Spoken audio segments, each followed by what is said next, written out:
अभी टांडा में भी कार्यक्रम लगा हुआ है साथियों। हम टांडा में भी पहुंच रहे हैं और यहाँ सब साथियों के साथ मिल करके और सभी लोगों ने बहुत बहुत मैं धन्यवाद करूँगी, आभार व्यक्त करूँगी कि सभी साथियों ने पूर्ण रूप से आंदोलन को समर्थन दिया और सम्मान स्वागत किया बहुत अच्छी तरीके से।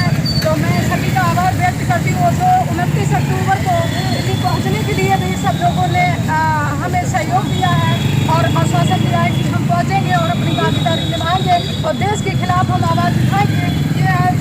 जिस तरीके से सरकार हमारे अधिकारों को खत्म करने का काम कर रही है, संविधान को खत्म करने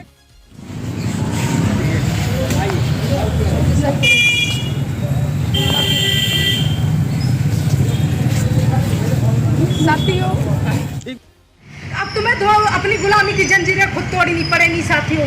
अब बाबा साहेब नहीं आएंगे तुम्हारी जंजीरें तोड़ने गुलामी की। आपको अपने अधिकारों के लिए लड़ना पड़ेगा, अपने बच्चों के लिए लड़ना पड़ेगा।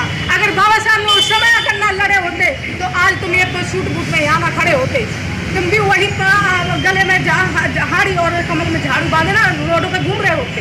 मैं अभी भी बता रही हूँ, आप हमसे सभी लोग सीनियर हैं, मैं तो आपके सामने बेटी बच्ची की समान हूँ, लेकिन हम फिर भी चिता रहे हैं कि वक्त है संभल जाओ और संभल जाओ साथियों, आगे नहीं वक्त है। मैं अपनी अपील करने के लिए संघर्ष करने की जरूरत है। कब जागोगे हमारे बहुजनों, अम्बेडकर के बहुजनों, कब जागोगे तुम? अम्बेडकर बोलते हो ना अपने आप को, तो फिर कब जागोगे अम्बेडकर के बहुजनों? आज पुकार रहा है तुम्हारा संविधान तुम्हें, वो मौत से झूल रहा है संविधान।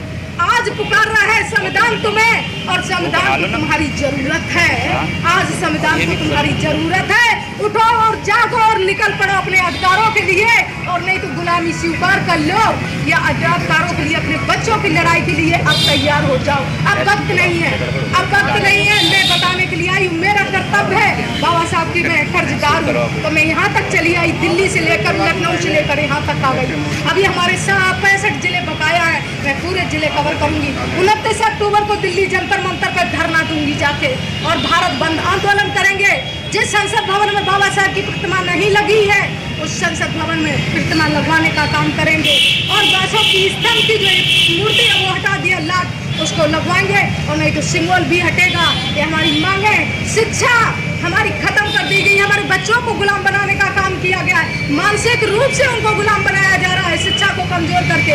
उनको पता है कि अगर शिक्षा रहेगी और शिक्षा से ये पढ़ लिख करके ये हम ही पर हावी होंगे, या हम ही से तर्क करेंगे, हाँ हम ही से बगावत करेंगे, तो पहले नंबर उन्होंने शिक्षा में ही कर दी, शिक्षा से कमजोर किया। दूसरा, हमें आर्थिक रूप से कमजोर किया, सरकारी नौकरियां प्राइवेट कर दी हैं, हमारे जो लोग थे उनको चुन चुन के निकालने का काम कर रही है सरकार। क्या ये समझ में नहीं आ रहा? आने वाली जिनके लिए आप कमा कमा के आप तिजोरी भर रहे हैं, वो तिजोरी तुमसे कब छीन ली जाएगी आपको पता नहीं चलेगा। जिन बच्चों को आप मुसीबतों के साथ पढ़ा रहे हैं, लिखा रहे हैं, जब उनको नौकरियां नहीं मिलेंगी और उनसे गुलामी करवाई जाएगी, आप स्वीकार कर पाएंगे इस बात को? तो फिर उनके लिए लड़ने के लिए आपकी हिम्मत क्यों नहीं पड़ रही है? क्यों आप डरते हैं मौत से? क्यों डरते हैं आप जेल से? क्या आप महापुरुष अगर आपकी जेल से और फांसी से और मौत से डर रहे होते तो आज आप यहाँ खड़े होते क्या? बताइए, आप खड़े होते क्या? फिर आप लोग जवाब क्यों नहीं आते? कसम है इस बाबा साहेब की, अगर 2 सितंबर और 29 अक्टूबर को आप जंतर मंतर पर नहीं पहुंचे, अगर आप सच्चे बाबा साहब के अनुयायी हैं, तो अपनी एकता, अपनी शक्ति की ताकत आपको 29 अक्टूबर को दिल्ली जंतर मंतर पर दिखानी होगी। मेरी यात्रा 29 अक्टूबर को दिल्ली जंतर मंतर पहुंचेगी। मैं नई संसद भवन का घेराव करेंगे। शिक्षा जो आप एक देश एक चुनाव एक समान लागू करना चाहते हैं वो नहीं होने देंगे, लेकिन एक समान शिक्षा तुम्हें लागू करनी ही पड़ेगी। आप शिक्षा को दम दर्जे में नहीं रख सकते हो, ये हमारी सरकार की मांगे हैं। हमें मानसिक रूप से गुलाम किया, हमें आर्थिक रूप से गुलाम किया। जब आर्थिक रूप से गुलाम हो गए, जब आपके पास आय नहीं, साधन नहीं, संसाधन नहीं होंगे, तो आप कहाँ जाएंगे? उनकी गुलामी करेंगे ना आपके पढ़े लिखे बच्चे। क्या आप यही चाहते हैं कि आने वाली पीढ़ियाँ हमारी गुलामी करें उनकी? अगर आप यही चाहते हैं तो आप बैठे रहें शांत। अगर आप चाहते हैं कि हमें उस दलदल से अपने बच्चों को बचाना है, अपनी आने वाली पीढ़ी को बचाना है, तो अभी समय है, सिर्फ 2 महीने का वक्त है, क्योंकि हमारे अंदर भी हमें जानकारी सारी मिलती रहती है। उनका संविधान उन्होंने तैयार कर लिया है। वो सिर्फ चाहते हैं कौन सा ऐसा मुद्दा मिले जो हमें इन्हें जाति धर्म में उलझा करके या कोई ऐसा हिंसा फैला दें, उस वक्त वो अपना इस षड्यंत्र कामयाब हो जाए। अगर उनके षड्यंत्र को नहीं समझना है, आपको अपने आप में बिजी रहना है कि नहीं हमें तो कमाने और खाने में व्यस्त है, तो एक दिन वो भी छीन ली जाएगी और घरों से निकाल के तुम्हें सड़कों पर भी रहने की जगह नहीं मिलेगी। जिस तुम नीले और कहा उसे उतर पा रहे हैं, क्या कारण है? क्या आपको जेल का डर लग रहा है? मरना तो आज भी है और मरना कल भी है। अगर तुम यहाँ दुनिया में जन्म लिया है संसार में, तो जाना भी निश्चित है। फिर अपने अधिकारों के प्रति आपको लड़ना क्यों नहीं आ रहा है? आप अपने अधिकारों के प्रति आप बोल क्यों नहीं पा रहे हैं? इतने डर गए हैं, इतने कायर हो गए हो क्या तुम लोग, जो आपके सामने आपके महापुरुषों की विरासत को खत्म किया जा रहा है, आपके महापुरुषों की आपकी हत्याएं करी जा रही हैं, वो आज भी जिंदा है।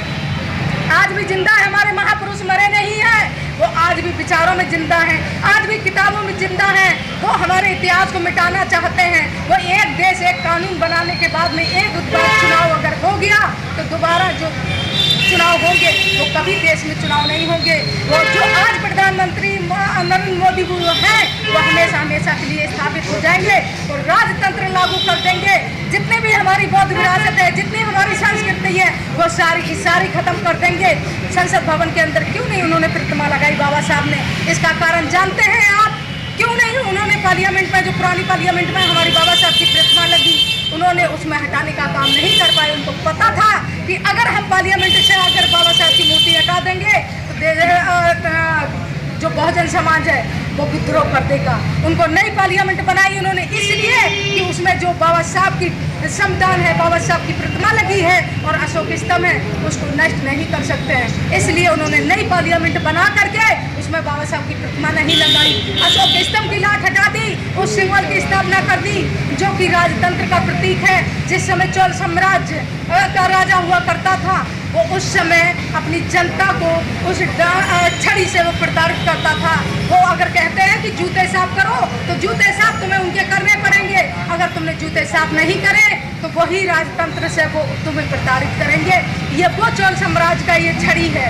जब 5000 साल से केरल के संग्रहालय में रखा गया, जब हमारे भारतीय संविधान लिखा गया, उस समय जब हमारे देश को हमारे राष्ट्रीय चिन्ह की जरूरत पड़ी, अगर उनका ये चिन्ह था, इनका राष्ट्रीय प्रतीक था, तो उस टाइम इन्होंने क्यों नहीं उसकी स्थापना कराई, क्यों नहीं इसको राष्ट्रीय चिन्ह में लाए? लेकिन इनको पता था, उस टाइम हमारे बाबा साहब थे जो पढ़े लिखे थे, 32 डिग्रियों के वो विजेता थे, उनको पता था। और ये बात गांधी को पता थी, अगर ये लागू करेंगे और ये राजतंत्र का प्रतीक है, अम्बेडकर कभी लागू नहीं होने देगा, कभी इसको मान नहीं देगा। इस टाइम वो लोग उस टाइम चुपचाप रहे।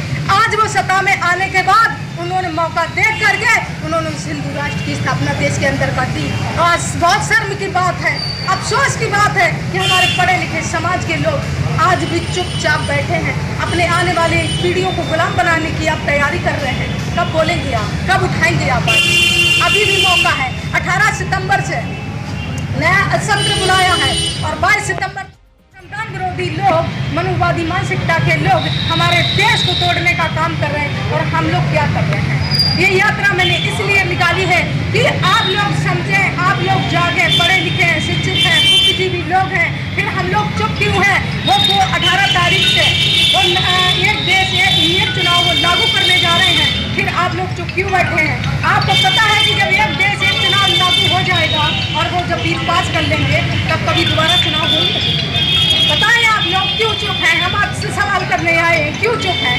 क्या आपको आने वाली पीढ़ी का ख्याल नहीं है? आप लोगों को क्यों चुप बैठे हैं? क्या आप गुलाम बनना चाहते हैं? क्या इस मसीहा को तो आप फिर से इनकी आत्मा को, जिसको वो आत्मा मानते थे, जिस संविधान को बाबा साहब ने लिखा, आज वो आत्मा लोकतंत्र खत्म कर देंगे, देश का संविधान जो खत्म कर देंगे, उस दिन क्या स्थिति हमारी होगी? इस पर हमेशा भी समझने की ज़रूरत है। मैं दिल्ली से लेकर के, लखनऊ से लेकर के यहाँ तक हम आप लोगों के पास पहुँचे हैं। हमें लखनऊ से 2 सितंबर को यात्रा नहीं निकलने दी गई, हमें परमिशन नहीं दी जा रही थी। 1 हफ्ते तक हमें वहाँ परेशान किया।